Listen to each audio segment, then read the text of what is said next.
Isang mapagpalang araw ng December 18, 2024 sa iyo, kabayan. Narito ang latest update natin sa Bagyong Kirubin at mga lugar na apektado ngayon nito. Pero bago ang lahat, makikisuyo po ako ng like and subscribe at pahit na rin po ng notification bell para updated ka pa sa ating susunod na ulat panahon. Kabayan, kahapon lamang ay naging isang ganap na po na tropical depression o mahinang bagyo, ito pong si Bagyong Kirubin.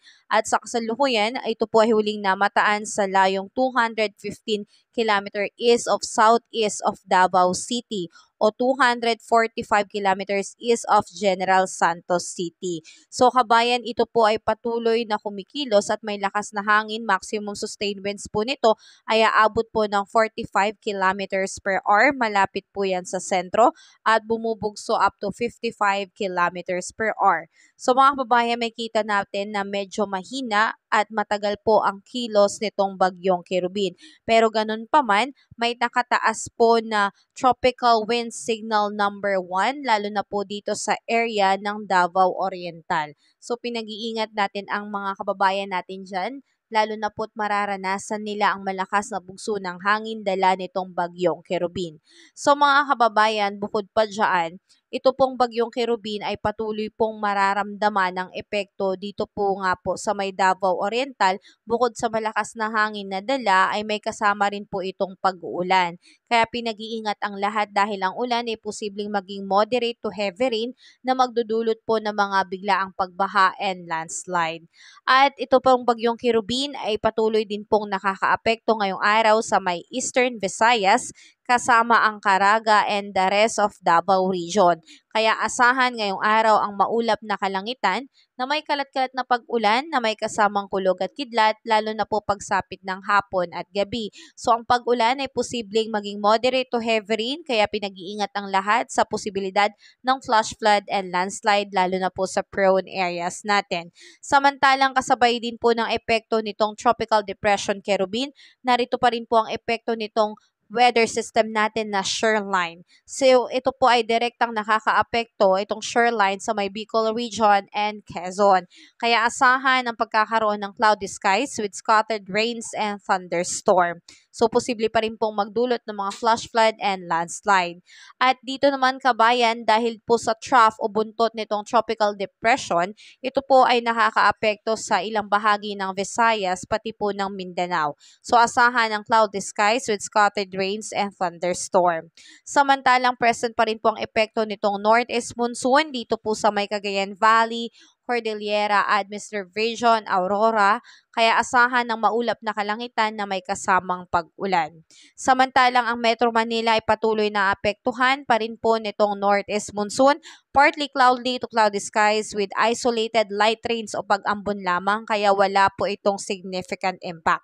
So mga kababayan, kasabay po ng epekto nitong tropical depression na Kirubin, sinasabayan po ito ng shoreline at northeast monsoon na nagdadala rin po ng pag-uulan sa iba't ibang bahagi po ng ating bansa. Kaya ugaliin po nating mag-monitor at magbitbit po ng payong bilang pananggala sa biglaang buhos ng ulan dahil po sa epekto nitong weather system at nitong Bagyong Kirubin. At palagi po tayong mag-monitor kabayan dahil kasabay po ng epekto nitong shoreline at Bagyong Kirubin, may mga nakataas po na warning po kung saan posible pong magkaroon ng heavy to intense rain ngayong umaga hanggang tanghali dito po sa mga areas na aking babanggitin. Kaya pakinggan natin ito kabayan. So heavy to intense rain po, 100 to 200 millimeters na buhos ng ulan asahan ngayong umaga hanggang tanghali dito sa may Dinagat Island, Surigao del Sur, Davao Oriental at Surigao del Norte. Samantalang moderate to heavy rain, 50 to 100 millimeters na buhos ng ulan sa may Quezon, Camarines Norte, Camarines Sur, Albay, Catanduanes, Sorsogon, Masbate, Eastern Samar, Northern Samar, Leyte, Southern Leyte, Biliran, Agusan del Norte, Agusan del Sur, Davao Occidental, Davao del Sur, Davao del Norte, Davao De Oro, Samar, Davao Occidental. Samantalang asahan natin pagsapit ng hapon ngayong araw hanggang Thursday afternoon, December 19, heavy to intense rain pa rin sa may Dinagat Island, Eastern Samar, Northern Samar, Leyte, Southern Leyte, Biliran, Samar, Surigao del Norte at Surigao del Sur.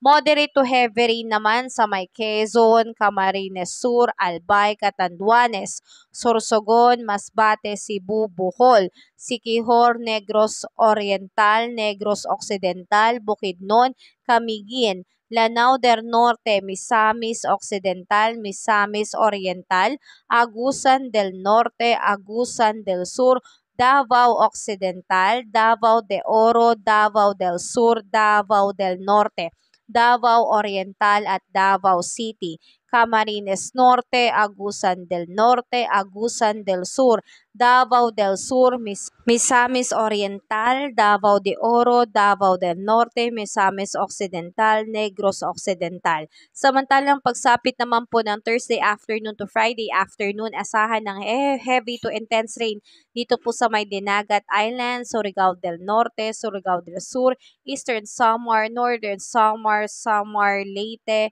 Southern Leyte, Biliran, Northern Samar, Samar, Surigao del Norte.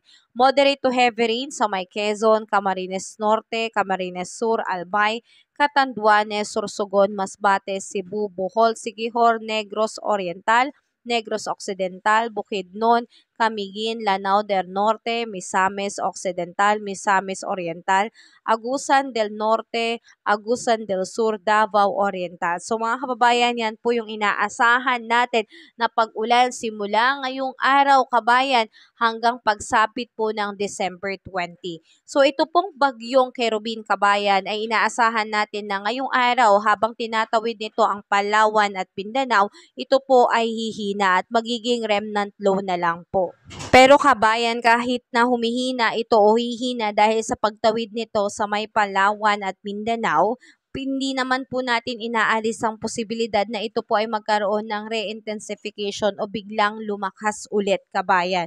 So yan po yung antabayanan natin. Pero sa ngayon, pinag-iingat at pinagmo-monitor natin ang mga kababayan natin, lalo na sa nakatira dito sa may Mindanao at ilang bahagi ng Visayas na kung saan apektado po directly at trough nitong bagyong Kerubin. So ingat tayo dyan, kabayan, at patuloy pa po kitang i-update sa susunod na latest news natin dito sa bagyong Kerubin. Kaya ako po ay makikisuyo ng iyong like and subscribe at pahit na rin po ng notification bell para updated ka pa sa ating susunod na ulat panahon. Salamat, ingat kabayan, God bless po sa lahat.